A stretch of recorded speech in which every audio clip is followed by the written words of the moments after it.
Hi guys. In this next video, we're going to try and show you just the sort of thought process that you can go to when you're trying to figure out what the order of operations is for derivations. What we mean by this is, now that we've given you several tools, using the product rule, using the chain rule, quotient rule, all that good stuff, the question arises, which one do you use first if you're looking at a complicated derivative? The basic idea is to go from outermost function to innermost function. And to demonstrate this, Tionney and I are going to show you how to derive two very similar functions that they still have one important difference.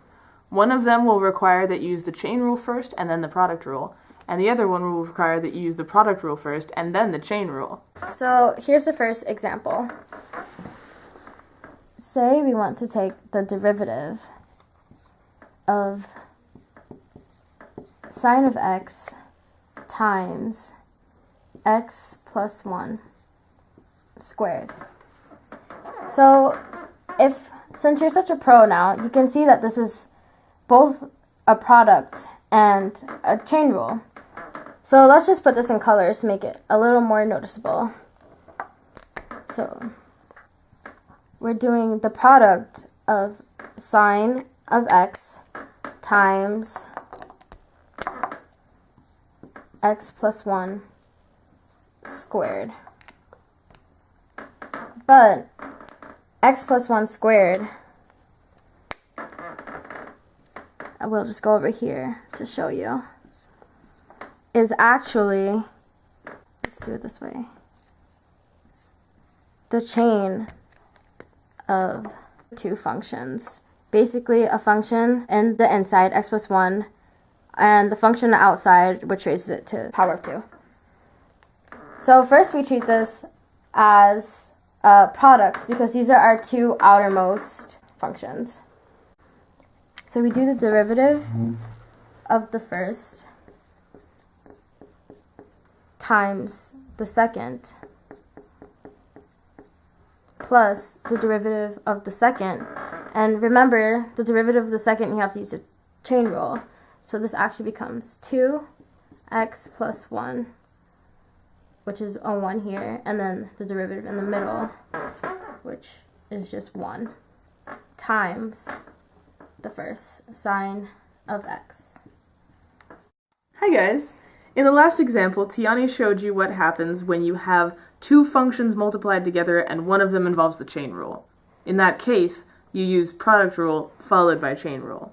In my example, we're going to look at a very similar looking function where you have to use chain rule and then product rule. Let's check it out. So, let's start out with d over dx of x minus 1 times sine of x, all inside the square. So, just as Tionney outlined before, let's notice that this is one function multiplied by another function, all inside the outermost function, which is the squared function.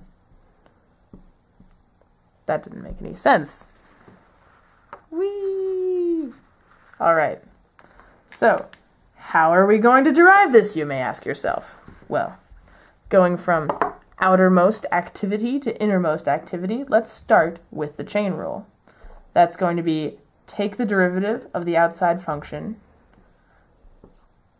with respect to whatever is inside the function. So x minus 1 times sine x. Then multiply that. Here, let's make this green so you see where it's coming from. Then multiply that